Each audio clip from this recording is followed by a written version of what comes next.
सतनाम सत्साहिब सत्य कबीर महाचेतन सतपुरुष परमपिता परमात्मा के चरणों में कोटि कोटि वंदना करते हुए सभी भगत समाज को, सभी साधु संतों को, मुक्ति भक्ति के प्रेमी सज्जनों, भाइयों को, माताओं को, बहनों को दास का प्रणाम। आज सतगुरु कबीर साहिब प्राचीन सत्य ग्रंथ, मूल ग्रंथ बीजक रामायणी नंबर 12 से हम और आप सुनेंगे, समझेंगे और विचार करेंगे कि शब्द गुरु के विषय में सतगुरु कबीर साहिब ने क्या वर्णन किया है, क्या उपदेश दिया है। तो ये प्रेमी भाइयों, ये मनुष्य जन्म बहुत अनमोल है। बड़े सोच समझ विचार से इस देह में रह के हमें, चाहे वो भौतिक जगत का कार्य है या आध्यात्मिक जगत की हमारी कोई भक्ति है, बड़े सोच विचार से, समझ से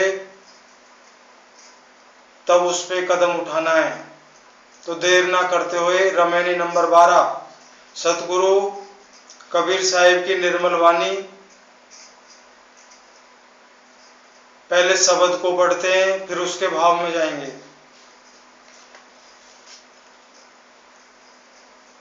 सत कबीर कबीर जी की अर्थ सहित बीजक वाणी रामायणी 12 शब्द है। माटी की कोट पसान को ताला, सोईक बन सोई रखवाला, सो वन देखत जीव डराना, ब्राह्मण वैष्णव एक ही जाना।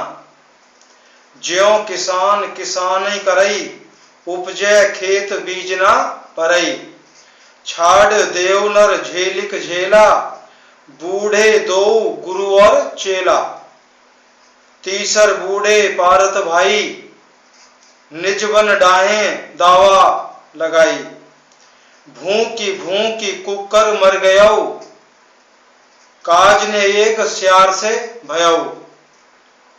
साखी है, मुंह से बिलाई एक ही संग, कहूं कैसे रह जाए, अचरज एक देखो हो संतो, हस्ती सिंगई खाए।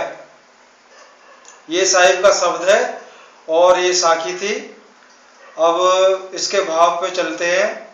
सतगुरु कबीर साहिब कहते हैं कि यह स्थूल शरीर मिट्टी के किला के समान है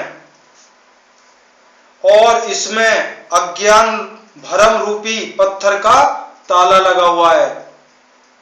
अर्थात इस स्थूल शरीर के अंतर्गत दूसरा सूक्ष्म शरीर मन, प्राण आदि रूप में है, उसमें अज्ञान भरम दृढ़ हो गया है।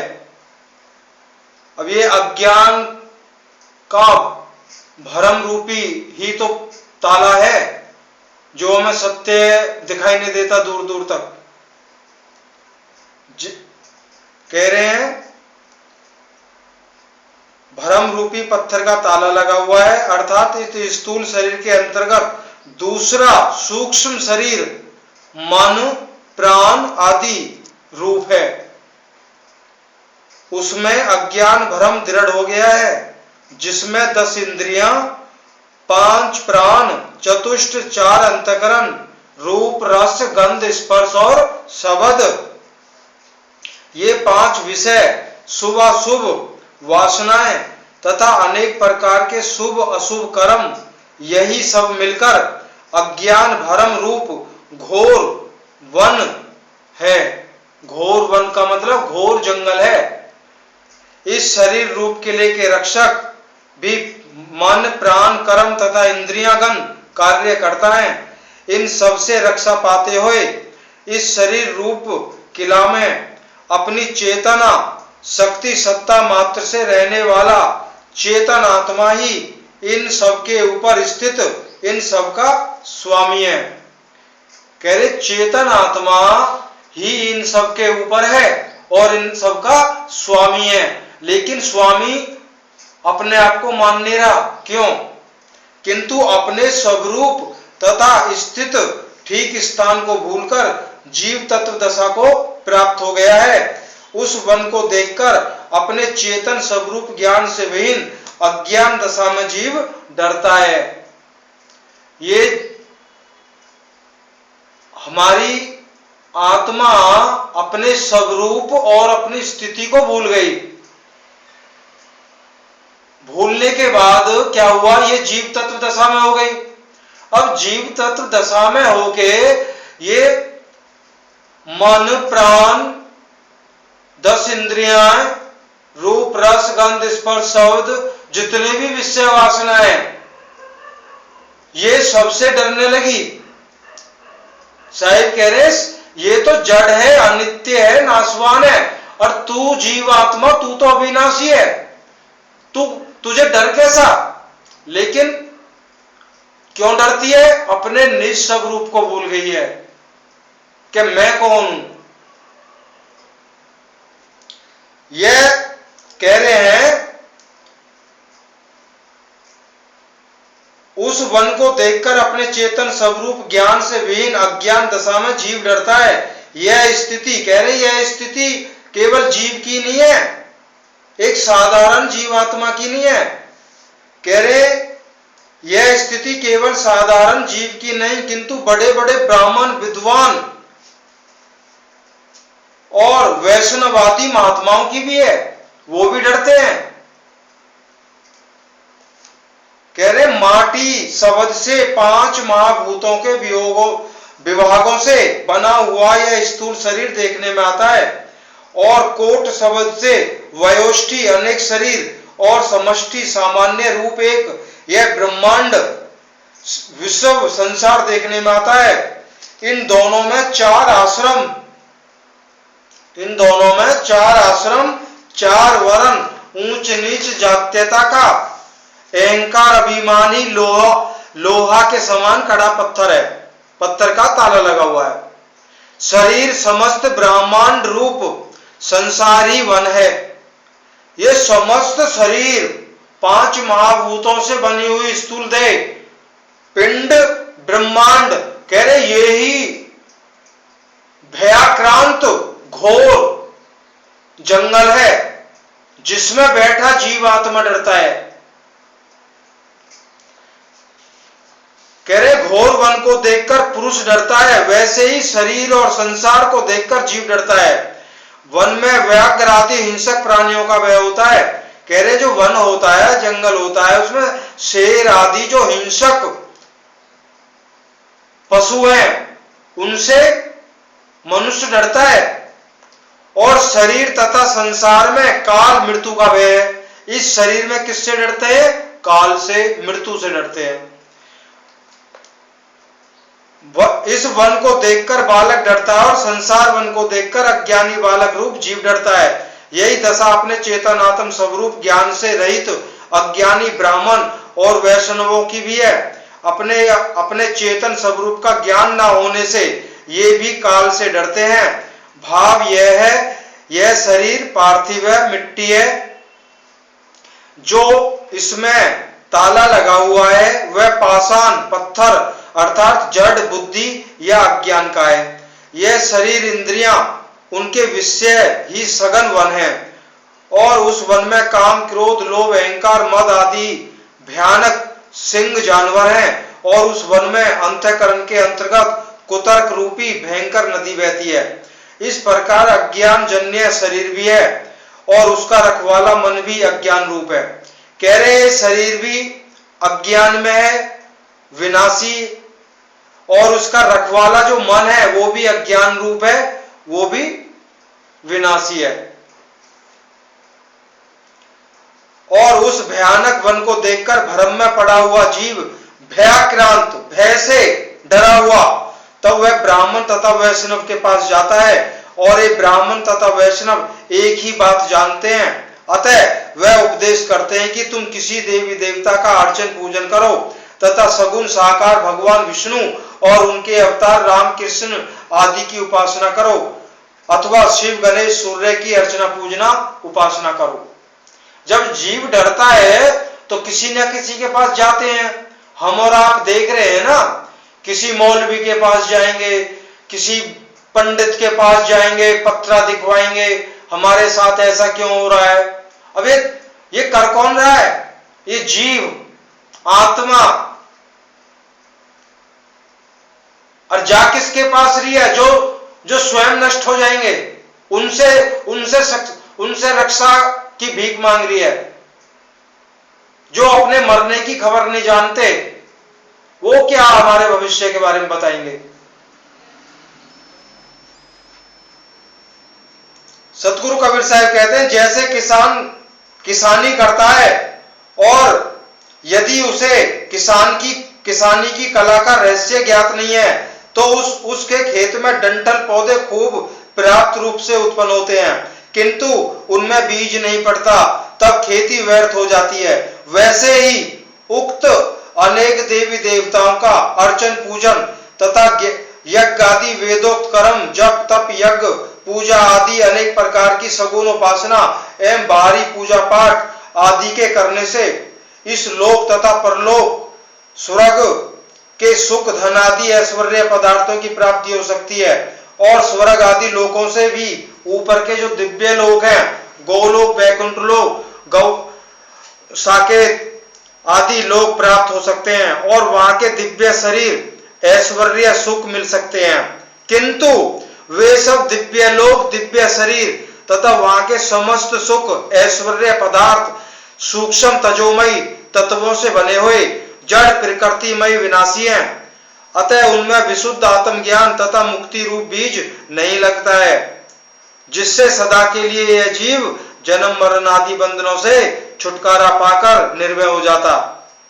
और उक्त दिव्य लोकों में जो सालोक्य, सामीप्य, सारूप्य, सायुज्य आदि मुक्तियां हैं, वे सब जड़ अनित्य हैं। अतः वहां से पुनः लौटकर संसार में आता है। जो ये मुक्तियां बताई गई हैं हमारे वेदों में, शास्त्रों में, उपनिषदों में, वो 4 प्रकार की मुक्ति है। कौन सी? सालोक्य, सामीप्य, सारूप्य, सायुज्य। लेकिन साहिब कह रहे हैं ये अनित्य है, इनको फल भोगने के बाद में फिर आपको इस 84 में आना होगा। कह रहे पुनः लौटकर संसार में आता है। भूले हुए समस्त जीव उक्त दिव्य जड़ लोकों को तथा वहां के इष्ट स्वामियों को सत्य मानकर उन्हीं में फंसे रहते हैं और फंसते हैं। अतः जब तक जड़ चेतन आत्मा परमात्मा के स्वरूप का सत्य और यथार्थ ज्ञान नहीं होता, तब तक सत्य अखंड मुक्ति की प्राप्ति नहीं हो सकती। इसलिए सतगुरु कबीर साहब कहते हैं कि हे मनुष्यों, तुम इस संसार रूप तथा अनेक दिव्य लोक रूप अपार झीलों में तैरना छोड़ दो। अनेक कर्म तथा सगुण निर्गुण वासनाओं का त्याग करो, अर्थात बेकार का झमेला अथवा अनेक प्रकार की खींचातानी छोड़ो, क्योंकि इसमें गुरु और चेला दोनों डूब गए हैं। साहेब ने देखा है तभी बोल रहे हैं कि गुरु और चेला दोनों डूब गए हैं। कहां डूबे हैं? जप तप पूजा पाठ यज्ञ आदि कर्म, वेदोक्त कर्म, वेदों में जो भी क्रिया बताई गई है उनके द्वारा सगुण उपासना, निर्गुण उपासना, इन सबको करने वाले गुरु और चेला दोनों डूब गए। इन सबको कराने वाले गुरु क्या देते हैं? वो देते हैं वर्णात्मक नामों का जाप, वर्णात्मक मंत्रों का जाप, धुनात्मक शब्दों को सुनना। ये सारा खेल ये ब्रह्मांड का है और यहां के सुखों को भोगकर पुनः 84 में आना होता है। पहले तो ये समझ लीजिए, योग साधना हम और आपसे हो ही नहीं सकती। कोई बिरला योगी उसमें सफल हो पाता है। क्यों? जिनको सालों योग समाधि लगाए हो जाता है,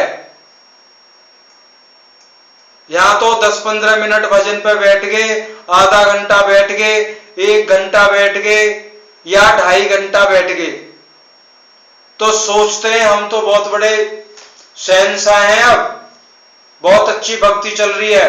कोई भक्ति नहीं चल रही। जब छूटे ही किसी से नहीं तो काहे की भक्ति? सुरत तो 3 गुणों में त्रिगुणमयी जड़ प्रकृति मंडल में अटकी हुई है।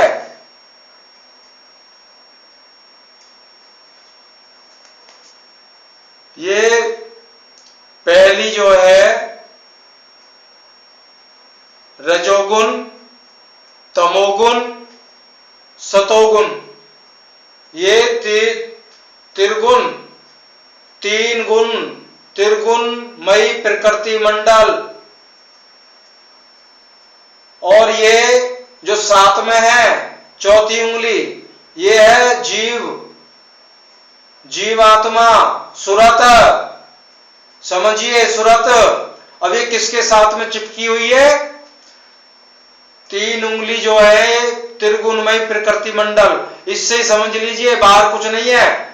साहिब ने सारी व्यवस्था माता के गर्भ से ही पूर्ण करके जीव को भेजता है। पता है सतगुरु कबीर साहिब को, जब ये पैदा होगा, जब ये कुछ समझने लायक होगा, इसको भटकाने वाले ही मिलेंगे, सत्य दिखाने वाला कोई नहीं मिलेगा। क्यों? सत्य जानते ही नहीं है तो दिखाएगा कौन? इस बात को समझिए। साहिब ने जो उच्च श्रेणी के जो संत महात्माओं है ना, तो उनका हाथ ऐसे देखा होगा ना, तो योग साधना में भी क्रिया ऐसे करते हैं। शायद मेरे हाथ दिख रहे होंगे आपको, ये इस तरह से तो बैठते हैं, किसी भी मंत्र का जाप करते हैं, जो भी करते हैं। ये कोई अवस्था नहीं है कि योग साधना में ऐसे ही बैठना है। ये संकेत है, ये संकेत है। कबीर साहिब का जो भी इमेज है, उनका जो भी तस्वीर है, उसमें साहिब ऐसे हैं। वो किसी को ऐसे करके आशीर्वाद नहीं दे रहे, वो ये कह रहे हैं इस त्रिगुणमयी प्रकृति मंडल से अपनी जीवात्मा सुरत को किससे जोड़ना है? सतगुरु के सिद्धांत से, निज स्वरूप। जब ये ऐसे, ये कौन है? सतगुरु, उनका सत्य उपदेश। जब ये सुरत कब जुड़ेगी? जब इनसे हटेगी। ऐसे हम और आप सोचते ऐसे ही सुरत जुड़ जाएगी। जब ये हमारी, अब ये उंगली ऐसे अगर जोड़ोगे जबरदस्ती तो हटना ही होगा। योग साधना भी इतना नहीं है। अभी जो वर्णन आया है, जो अनित्य मुक्तियां हैं, जो अनंत कल्पों को भोगने के बाद में 84 में आएंगे, तो उनमें भी ये त्याग करना होता है। सुरत को त्रिगुणमयी प्रकृति मंडल से हटा के उस वर्णात्मक धुनात्मक नामों में जोड़ना होता है। यहां ध्यान लगाना होता है। समस्त प्रकृति मंडल से, त्रिगुणमयी प्रकृति मंडल से सुरत को हटा के यहां पे गुरु लोग इशारा देते हैं। यहां पे जब यहां पे जैसे ही सुरत अगर जरा सी देर भी यहां ठहरी, तत्क्षण उसको बोलते हैं आंतरिक अनुभव, आंतरिक चमत्कार होते हैं। कुछ ना कुछ दिखाई देता है, कुछ ना कुछ सुनाई देता है। इसलिए साहिब ने कहा एक जगह, योगी योग साधना करई, भव सागर से नाही तरई। कितने योग साधना कर लो, कुछ भी कर लो, भवसागर से नहीं तर सकते, देह आदि बंधनों से नहीं छूट सकते, जन्म मरण आदि बंधनों से नहीं छूट सकते। साहिब का तो सहज योग, सहज समाधि, कुछ नहीं करना, केवल अपने आप को जानो, उसका परिचय करना है बस। धीरे धीरे सारे भेद खुलते जाएंगे। रमेनी लंबी आ जाती है तो इतना नहीं समझाया जा सकता, बाकी आप स्वयं बुद्धिमान हैं। साहिब ने तो पहले से ही समझाया हुआ है, केवल पढ़ना ही तो है। कह रहे हैं ये सब अनित्य मुक्तियां हैं, पुनः लौटकर संसार में आता है भूले हुए समझ जीव। हाँ, यहाँ पे गुरु और चेला दोनों डूब गए और वास्तविक तथ्य हाथ में नहीं लगता, इसलिए सर्व से परे एक महाचेतन सत्पुरुष परमात्मा की विशुद्ध सत्य भक्ति करो, उसके द्वारा उसका साक्षात्कार करो, क्योंकि इस संसार सागर तथा अनेक लोक रूप झीलों में गुरु और चेला दोनों ही बूढ़े हुए और डूबे हैं। यदि तुम भी ऐसा ही करोगे तो तुम्हारा डूबना अनिवार्य हो जाएगा। सतगुरु कबीर साहिब ने चेतावनी दे दी है, अगर तुम भी ऐसा ही करोगे तो तुम्हारा डूबना भी अनिवार्य हो जाएगा। हो जाएगा तो होगा। उन्होंने दो बातें नहीं करी कभी भी, अगर होगा तो होगा। 60, 70, 80 साल की जिंदगी है, अब जिधर चलना चलिए। अगर संशय पड़ता है ना तो किस गुरु की शरण में जाएं, कहीं नहीं जाना। अगर सच्चा गुरु आपकी अंतःकरण में नहीं आ रहा है, समझ में नहीं बैठ रहा है, जिस दिन आपके अंदर ये फिक्र लग जाएगी ना, कहीं ऐसा तो नहीं है कि मेरा गुरु सच्चा ना हो, मेरा जीवन व्यर्थ चला जाए। जब इस तरह के आपके अंदर दिमाग विचार चलेंगे, आपके अंदर तड़प पैदा होगी, विरह पैदा होगी, सतगुरु 101% आपको मिलेंगे। कहां मिलेंगे? अगर अनुभव के द्वारा पूछना चाहते हो आप तो अंदर मिलेंगे। ज्यादातर ऐसा ही होता है, कोई ज्यादा ही विरही जीव है, किसी ना किसी रूप में उसको कहीं भी मिल जाएंगे। जैसे धनी धर्मदास जी को मिले थे, दूर नहीं है वो, सबसे नजदीक अगर कोई हमारे है, इस शरीर से भी नजदीक, जिसको हम अपना कह सकते हैं, बाकी हमारा और कोई है ही नहीं। एक सतगुरु है, सतगुरु कबीर साहिब, सबसे नजदीक, 24 घंटे हर जीव के अंदर रहते हैं वो। फर्क वही है, उनकी तरफ मुंह करना है। कोशिश करिए।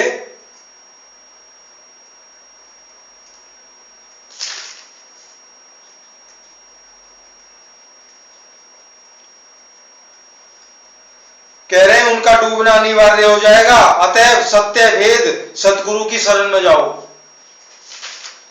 अब सत्य भेद देने वाले गुरु जी तो इस दास की भी नजर में नहीं आए, बहुत कुछ छाना है, लेकिन जो अभी बताया है, अगर अनुभव से पूछोगे सतगुरु कहां मिलेंगे तो वो अंतर मिलेंगे। इस दास के साथ ऐसा ही हुआ है। विश्वास करो या ना करो, वो आपका विवेक, आपकी बुद्धि, आपका विचार।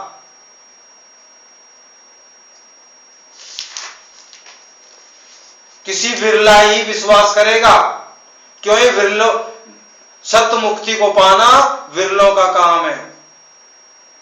हर एक इस रास्ते पर नहीं आ सकता। हर एक तो झूठे मार्ग की तरफ मिलेगा ज्यादा।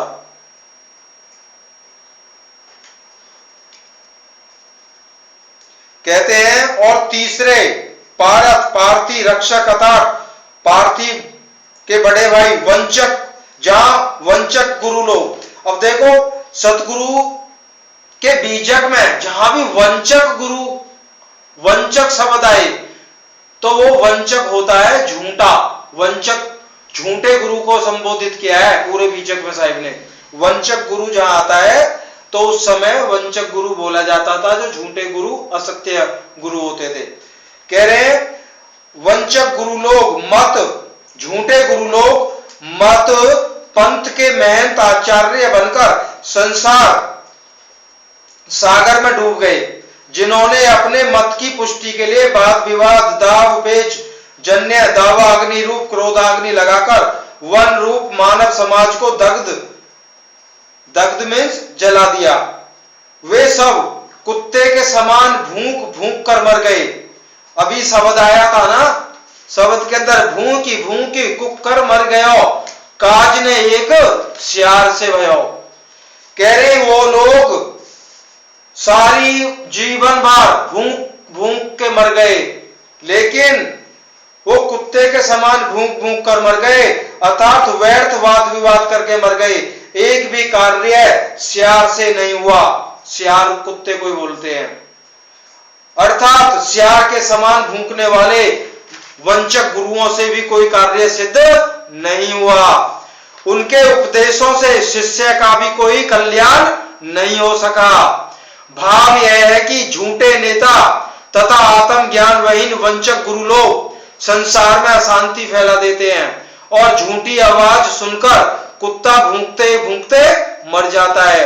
वैसे ही आत्म ज्ञान वहीन अज्ञानी वंचक गुरु लोग वक्ता बकते बकते मर जाते हैं। आत्म ज्ञान विहीन का मतलब अपना आत्म ज्ञान नहीं होता, उनको अपना निज स्वरूप का ज्ञान नहीं होता है, इसलिए वो सारे जीवन भर ज्ञान के बड़े वक्ता कहलाए जाते हैं, भूंकते भूंकते मर जाते हैं। कह रहे बकते बकते मर जाते हैं तथा पहले भी मर गए और सियार की भांति सियार की तरह उन कायर लोगों से कुछ भी मुक्ति का कार्य सफल नहीं हो सका। देखो कितना स्पष्ट साहिब बोले हैं।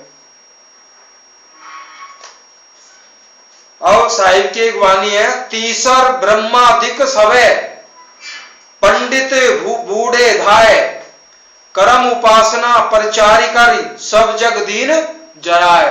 यहां ब्रह्मा जी को लपेट लिया है साहिब ने। कह रहे तीसरे ब्रह्मादिक सवे पंडित बूढ़े धाय कर्म उपासना प्रचारिकार सब जग दीन जराए। जो भक्ति का प्रचार है, पूरे पिंड ब्रह्मांड की भक्ति का प्रचार है, ये ब्रह्मा जी के द्वारा ही तो है। कह रहे ब्रह्मादिक पंडित सवे भूखी भूख मर जाए, वेद भरोसा किए थे काज न काहू बनाए। सतगुरु कबीर साहब कहते हैं कि मूस चूहा और बिल्ली ये दोनों एक साथ कहिए कैसे रह सकते हैं। अब यहां भी समझिए, साहब कह रहे हैं चूहा और बिल्ली दोनों एक साथ कैसे रह सकते हैं, क्यों? दोनों का आपस में विरोधाभास है, हम सब जानते हैं। अब यहां पे चूहा कौन बना हुआ है? हम और आप। जीव आत्मा इतने डर गई है कि खुद को चूहा मानती है, और ये त्रिगुण प्रकृति मंडल माया महामाया ये बिल्ली है, ये सबको खा रही है, जबकि ये विनाशी है। माया विनाशी है और जीवात्मा जो चूहा बनी हुई है वो विनाशी है, उसे कौन मार सकता है? लेकिन वो भूली हुई है। कह रहे कहिए कैसे रह सकते हैं दोनों, इसी प्रकार जीव और माया भी एक साथ कहिए कैसे रह सकते हैं। हे संतो, यह एक आश्चर्य तो देखिए कि हाथी सिंह को खा रहा है। इसका वास्तविक तात्पर्य यह है चेतन आत्मा अपने स्वरूप को भूलकर जीव तत्व दशा में अपने को चूहा की तरह निर्बल लाचार मान रहा है और अपने से उत्पन्न जड़ या प्रकृति माया में पदार्थ, अब देखो, अपने स्वरूप को जो भूलने के कारण ये जीव दशा में हो गई है और चूहा की तरह अपने को निर्बल और लाचार मान रही है, और स्वयं के बनाए हुए आत्माकृत, आत्मा के द्वारा बनाए हुई, आत्मा ने ही सो बनाया है सब, माया मन प्राण वाणी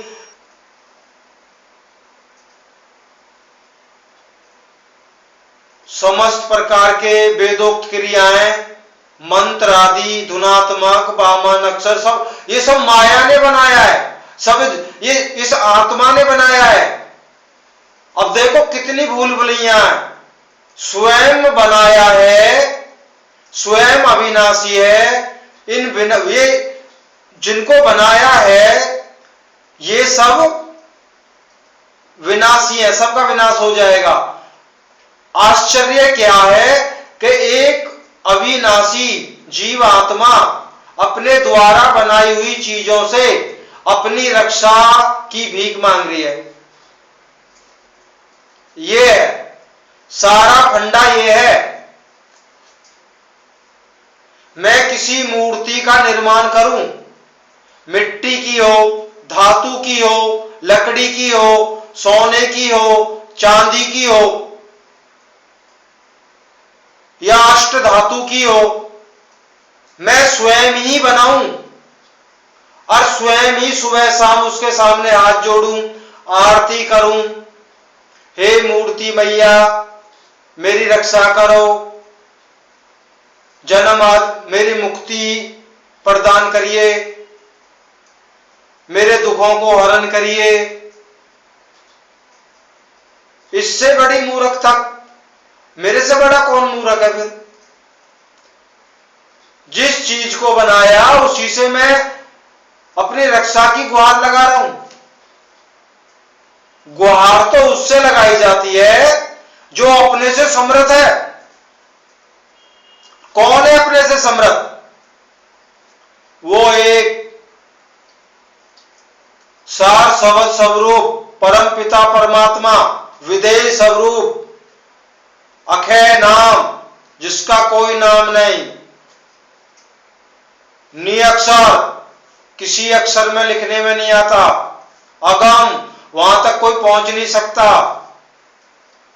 अपार, कोई आर और पार नहीं उसकी सीमा का, एक रस रहता, एक रस एक स्थिति में रहता है सदा, अचल, परमात्मा कहीं आता जाता नहीं है, भूल जाना क्या परमात्मा आता है, कहीं नहीं आता जाता परमात्मा। हाँ, साक्षी दृष्टा रूप में समस्त कण कण में व्याप्त है।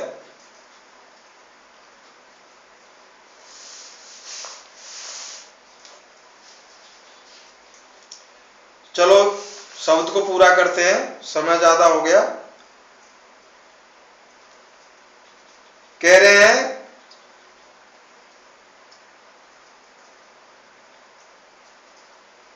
जीव तत्व दशा में अपने को चूहा की तरह निर्बल लाचार मान रहा है और अपने से उत्पन्न जड़ या प्रकृति माया में पदार्थ 52 अक्षर तथा उनसे बने हुए स्वर व्यंजन संयुक्त शब्द मंत्रों को और ओम सोहंग रारंकार राम संग शहनाई वीणा बांसुरी आदि धुनात्मक ब्रह्मांडी शब्दों के एवं तत्वमसि अयमात्मा ब्रह्म प्रज्ञानम ब्रह्म एवं ब्रह्मास्मि इन महावाक्यों को तथा त्रिकुटी से लेकर चोटी के नीचे तक विभिन्न प्रकार की दिव्य ज्योतियों का ये जड़ प्रकृति, जड़ माइक चमत्कार पदार्थ हैं, अतः इनको भी कल्याण का एक सत्य मान रहा है। कह रहे हैं ये सब जड़ प्रकृति है, सब नष्ट होने वाले हैं। क्या क्या अभी आपने जो सुना है कि 52 अक्षर तथा उनसे बने हुए स्वर व्यंजन संयुक्त शब्द मंत्रों को और ओम सोहंग रारंकार शंख शहनाई वीणा बांसुरी आदि ध्वन्यात्मक ब्रह्मांडी शब्दों के एवं तत्वमसि आत्मा ब्रह्म प्रज्ञानम ब्रह्म एवं ब्रह्मास्मि इन सभी महावाक्यों से अपनी मुक्ति की याचना चाहता है। साहिब कह रहे हैं ये सब अनित्य हैं, इन सब का विनाश हो जाएगा, इनसे आपको मुक्ति नहीं हो सकती। और सिर्फ जो दिव्य ज्योत त्रिकुटी से लेकर सिर की चोटी तक सर्वत्र जिसका हार नहीं पार। इनको बड़े बड़े महान योगियों ने, किसी बिरला ने देखा है, कह रहे कोई और छोर नहीं है, इतना विराट उस ज्योति का दर्शन है, उससे मुक्ति नहीं हो सकती वहां तक पहुंचने पे। कह रहे इन सब जड़ पौमाइक पदार्थों की बिल्ली की तरह अपने से सबल मानकर उनकी प्राप्ति का साधन अभ्यास करके अपनी गति मुक्ति कल्याण समझ रहा है। तो अब विचार करिए, आत्म चेतन ज्ञान में अविनाशी है और ये सब जड़ विनाशी और माइक पदार्थ हैं। कह रहे सब मायावी पदार्थ हैं, चेतन आत्मा स्वयं अविनाशी है, लेकिन ये सब भूल के कारण ऐसा हो रहा है। अतः ये दोनों सर्वथा काल एक साथ कुशल पूर्वक कैसे रह सकते हैं? क्योंकि जैसे चूहा को बिल्ली खा जाती है, अतः उसी प्रकार ये पौमायावी जीव को खा जाएगी, अर्थात गुमराह कर फंसाकर अपने में समा लेगी और अनेक जड़ माइक लोकों में भ्रमण कराएगी, जन्म मरण आदि बंधनों से नहीं छूटने देगी। अतः हे संतो, और भी एक आश्चर्य देखिए कि हाथी रूप मन अपने से सबल सिंह की तरह बलवान सिंह रूप इस चेतन आत्मा को अज्ञान दशा में इन सब जड़ पौमाइक पदार्थों को सत्य मानकर उनमें फंसाकर अपने में समाये हुए है, अर्थात अपने वश में कर विषयों में फंसाकर खा रहा है। अब मन भी देखो, मन भी हावी है, मन तो है ही सबसे बड़ा बलवान बना हुआ है आत्मा को अपने वश में करके। प्रोसेस को उल्टना है। कहते हैं इंद्री के वश मन रहे और मन के वश रहे बुद्ध, कहो ध्यान कैसे लगे जहां ऐसा वृद्ध। इस प्रोसेस को उल्टना है, बस मुक्ति हो जाएगी। अब हमारी दशा क्या है? इंद्री के वश में, इंद्री के वश मन रहे और मन के वश रहे बुद्ध, कहो ध्यान कैसे लगे जहां ऐसा वृद्ध। अब जो इंद्रियां चाहती हैं, इंद्रियां जो भी दुष्कर्म करना, दुष्कर्म का रस चाहती हैं, तो वो टारगेट करती है मन को। क्यों? इंद्रियों के वश में मन है और मन के वश में कौन है? बुद्धि। बुद्धि थे तो सोच विचारते हैं इस काम को कैसे अंजाम देना है। कह रहे जहां इस तरह का विरोध है तो वहां कैसे बात बनेगी?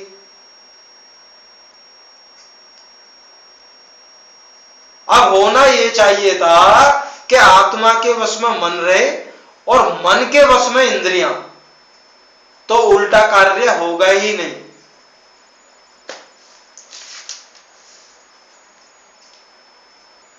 अर्थात अपने वश में कर विषयों में फंसाकर खा रहा है एवं नाना विषयों में फंसाकर भटका रहा है, छूटने नहीं देता है।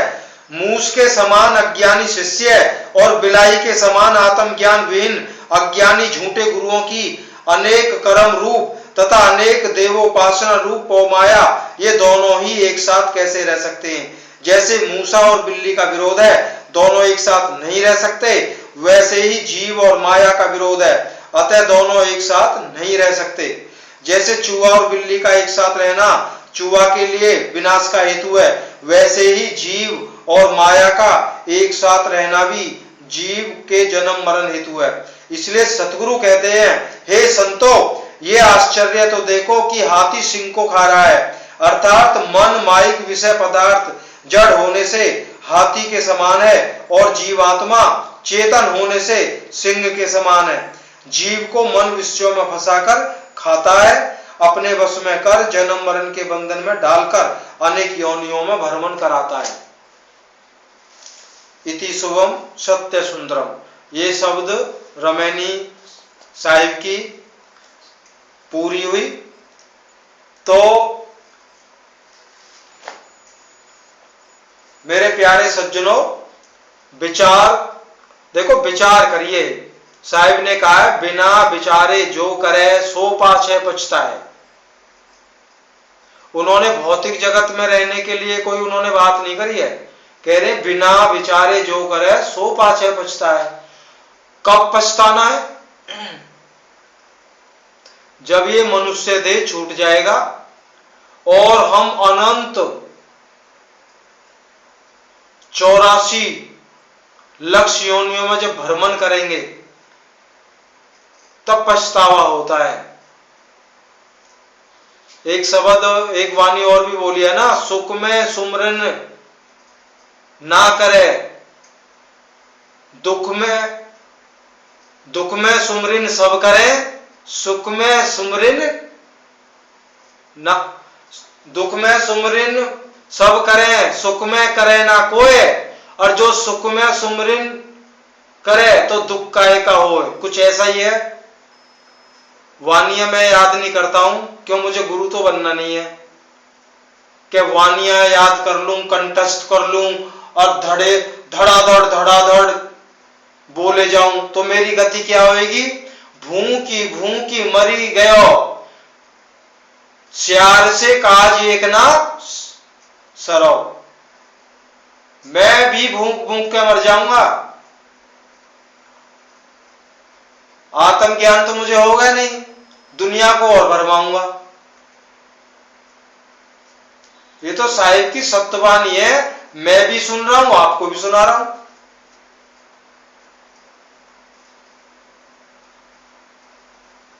सत्यवाणी हर जगह मिलती नहीं है। आप बीजक पढ़िए, रमेनी नंबर आपने 11वीं सुनी है, ये 12वीं सुनी है। आप कोई और बीजक उठाइए, उसमें पढ़िए दोनों रमेनियों को, जमीन आसमान का अंतर। तो कह रहे हैं दुख में सुमरिन सब करे, सुख में करे ना कोई, और जो सुख में सुमरिन करे तो दुख काहे का हो। अब सुख में सुमरिन क्यों नहीं करते लोग? अब ये 5 तत्व की स्थूल देह, अनमोल रतन मनुष्य जन्म, देव दुर्लभ मनुष्य देह, चाहे कोई निहात गरीब दरिद्र भिखारी क्यों नहीं है, उसके लिए अगर वो इस शरीर को धारण किए है, इससे बड़ा सुख नहीं है जीवन में। इसमें वो रास्ता है जो समस्त दुखों से छूट सकता है। तो इस सुख में सुमरिन तो किया नहीं उसने। अब दुख में कब करता है वो? जब मनुष्य जन्म से नीचे गिर जाता है, वहां फिर काम बनता नहीं है। सुख में सुमरिन नहीं किया और दुख में सुमरिन किया, वो सुमरिन काम का नहीं है।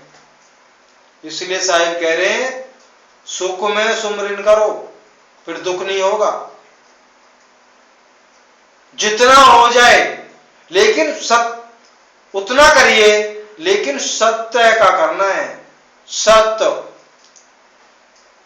सत्य नाम को देने वाले केवल प्रथमाचार्य सतगुरु कबीर हैं, दूसरा है ही नहीं। साहेब ने बोला है अगर दूसरा सतनाम का भेद देता है, उसकी गति क्या होगी, वर्णन किया है साहिब ने। ते 84 भोगे जब तक दिवस शशि का,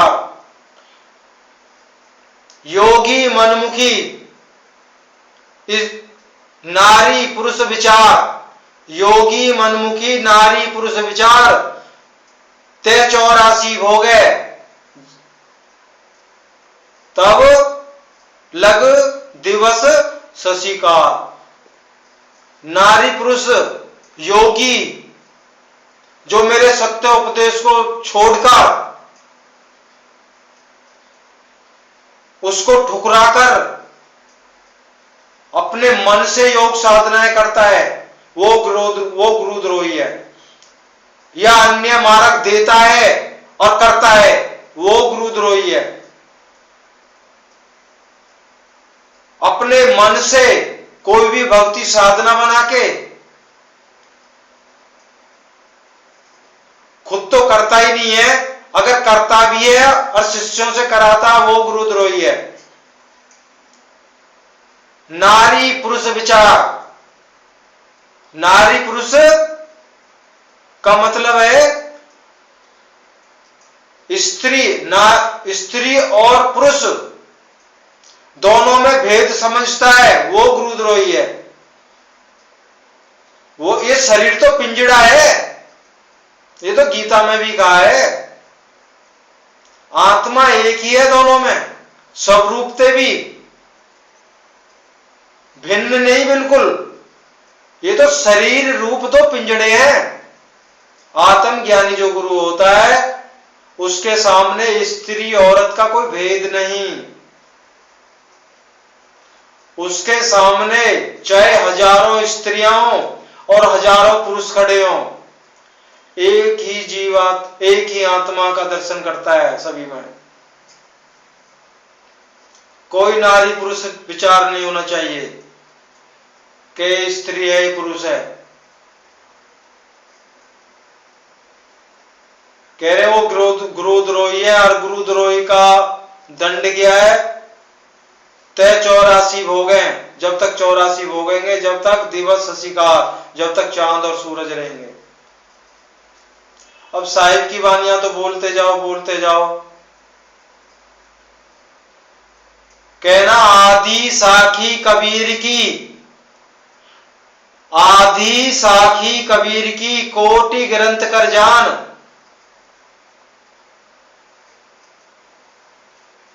साहिब की एक ही कड़ी करोड़ों ग्रंथों से भी ऊपर का ज्ञान देती है।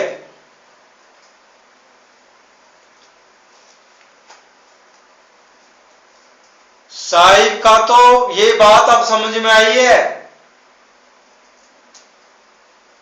जिसमें कहा गया है ना, सातों समुद्र की मसी करूं, सातों समुद्रों की स्याही बनाए के, और पूरे भूखंड में जितने भी वन हैं, वृक्ष हैं, उनकी कलम बना ली जाए, और समस्त भूमंडल को लेखनी कागज के रूप में बना लिया जाए, तो भी गुरु गुण नहीं लिखा जाता। वो सतगुरु का गुण लिख ही नहीं सकते। कहते हैं ना, कागज लिखे सो कागदी, कै व्यवहारी जीव, आत्म दृष्टि का लिखे, जित देखे तित पीव। क्या लिखोगे? सर्वत्र जिधर आपकी निगाह, खाना खा रहे हो खाने में, चाय पी रहे हो तो चाय में, पानी पी रहे हो तो पानी में, किसी को सामने देख रहे हो तो उसमें, माता में, पत्नी सामने तो उसमें, बेटा सामने हो तो उसमें, किसी यार दोस्त सगे संबंधी मित्रगण सामने है तो उनके अंदर, वो सर्वत्र दिखाई दे रहा है। आत्म दृष्टि क्या लिखे? जित देखे तित पीव। पीव में जो परमात्मा।